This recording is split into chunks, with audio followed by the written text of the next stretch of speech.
Hey guys, welcome back to my channel. If you are new here, my name is Vanessa. In today's video, I'm going to be doing an Unstuff Your Kindle reading vlog.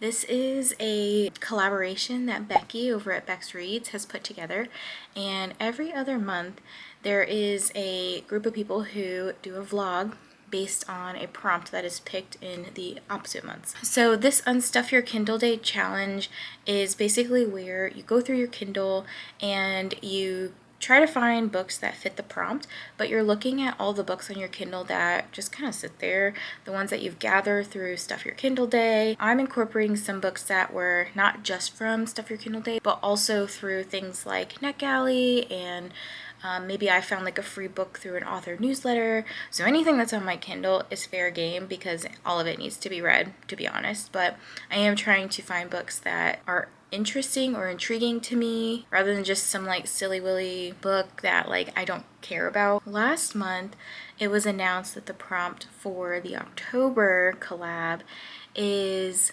orange on the cover. So I did pick a couple of books and I did start one already and finished it. So I will talk about that a little bit later, but I want to tell you about the one that I'm currently reading. The book I am currently reading is called Bitter Heat by Mia Knight, and this is the first book in the Singed series.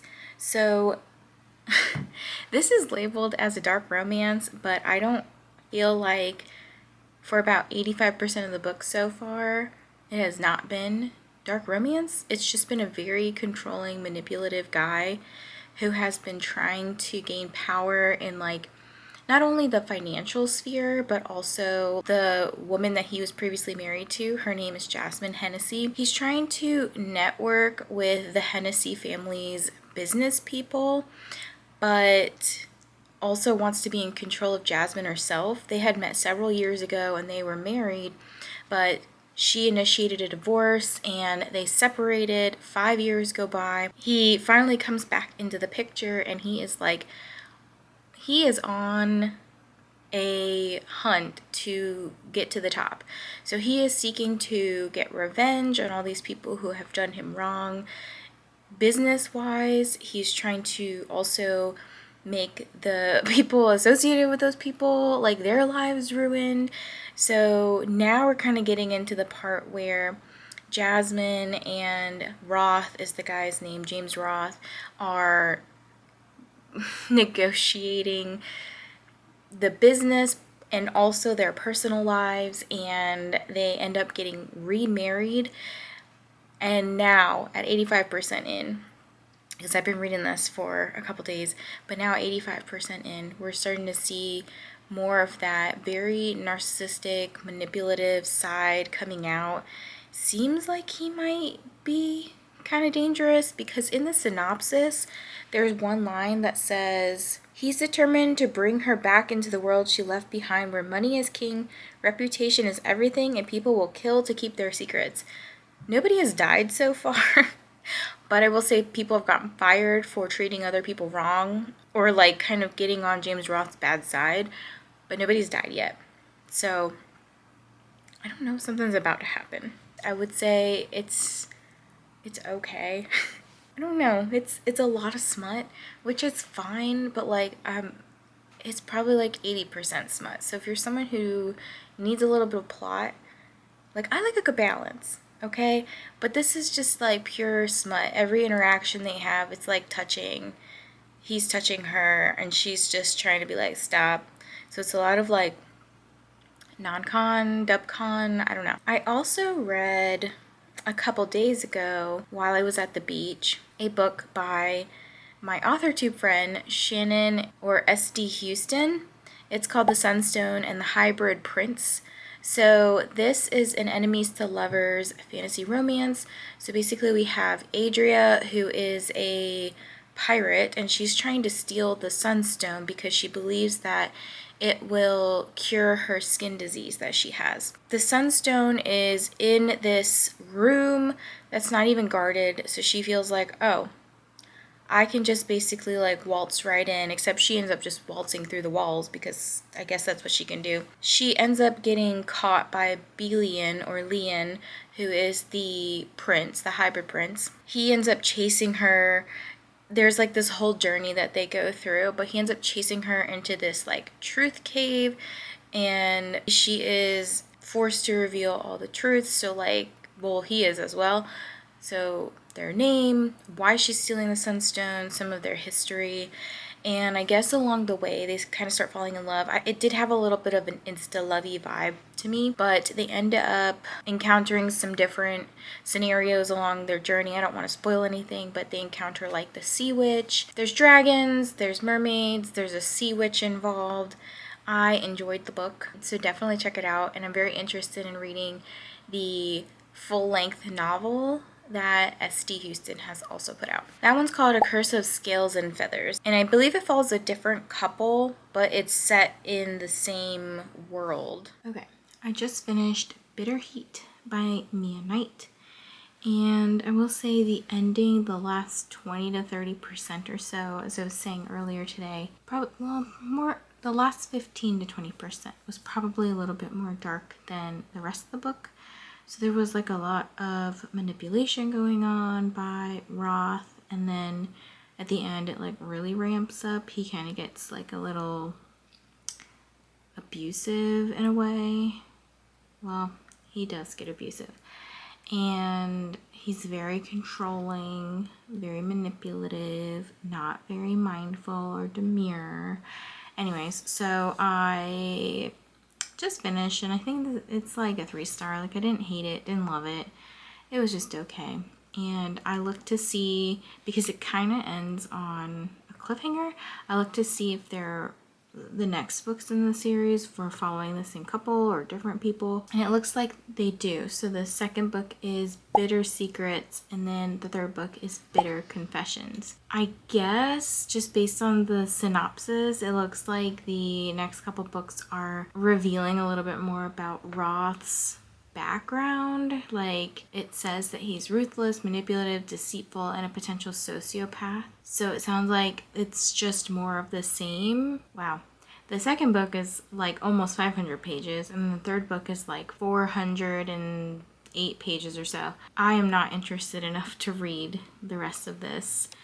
I do not find main male characters who are possessive and manipulative to be attractive. Like, once in a while it's okay in a smutty scene, but I don't like it as their personality trait. It just probably is not the book for me. I'm just gonna move on to something else. So, book number 2 for this vlog done. I started another book the other day called Chaos and Ash, and this is part of the Fire Witches of Salem series, which it looks like has 3 in the series. Book 2 is Commanding Chaos, and book 3 is Claiming Chaos. I think Chaos is a demon, so I'm gonna read the synopsis for you. So, forget the demon on my shoulder. The one in my head is driving me mad. They call me the Ink Master. Sounds badass, right? I come from a long line of monster hunters, so why not? Don't get too excited. It's just a fancy word for librarian. In reality, I'm the most inept witch who ever had the nerve to call Salem her home. And I've just possessed myself with a demon.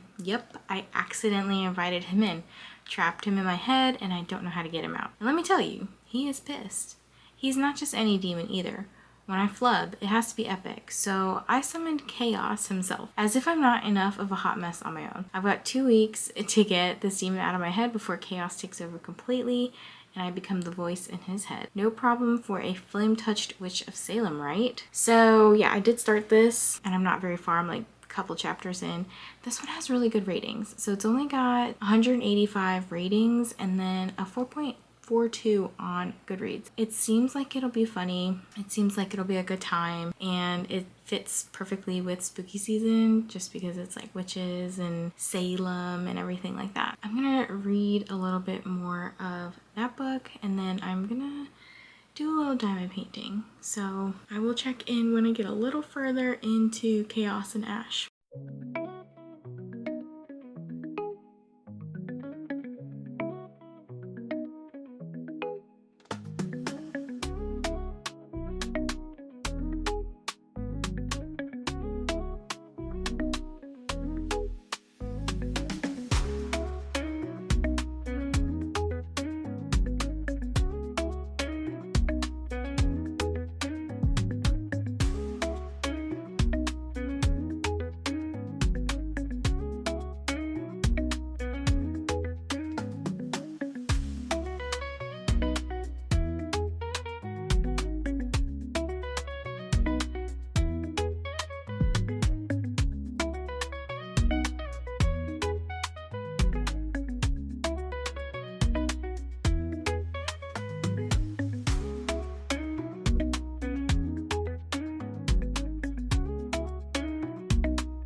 So I'm a little bit further into reading Chaos and Ash, and I will say it is pretty funny. There have been a couple of things that the main character, her name is Ash, she said some stuff and it's just like if you were drinking a liquid of some sort, you'd want to spit it out because it's so funny.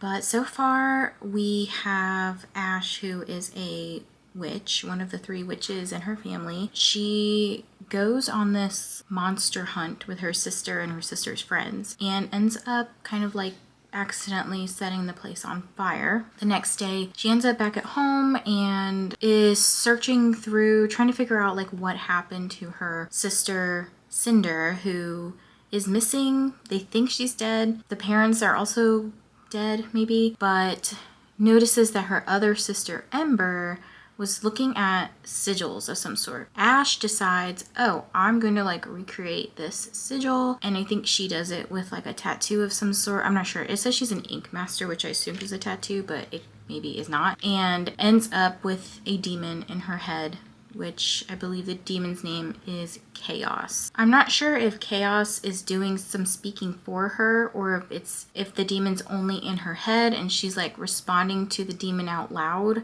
but others around her are kind of thinking that Ash is even weirder because she's talking to herself. So that's where I'm at so far. So far, I'm really enjoying it. Very curious to see where this story is gonna go. Alrighty, I have just finished Chaos and Ash, and I like this story. I think I am gonna rate this a 3.5. So this is the first book in a series. The series is called Fire Witches of Salem. In this book, you're getting some of the backstory of Ash, who is one of the 3 sister witches. Ash is not like the best witch. She's more of the witch that stays home and does a lot of the research and, you know, uses her library to help everybody. Ember is on the front lines kicking monster booty. Ash is trying to find her other sister Cinder and sees that Ember is also trying to do the same thing, and somehow like she ends up inking herself, a sigil on herself, and summons this demon who is named Chaos, and it lives in her head. Once Chaos enters her head, it's a race against time to get him out of her head, out of her body. They have to find his skull in order to detach him from her body, and they encounter a couple of monsters along the way. As I said before, Ash is not necessarily one of the witches who is the best at fighting. Her powers are like not the best, not fully developed. She's even less useful because Chaos is in her body, almost kind of like prevents her from performing her magic. Towards the end of the book, it is basically Ember trying to help Ash get Chaos out of her body. There's a lot of like banter that goes on in this book, which I absolutely loved. The story overall is good. It is this setup kind of book, and I think we're going to get a little bit more spice between Chaos and Ash, as well as figure out a little bit more about what happened to the sister and see some of the character development go on. So I would be interested in continuing on in this series and seeing what it's about. It's a great witchy read for spooky season, so if you're looking for a witchy read, I highly recommend picking this one up. But that is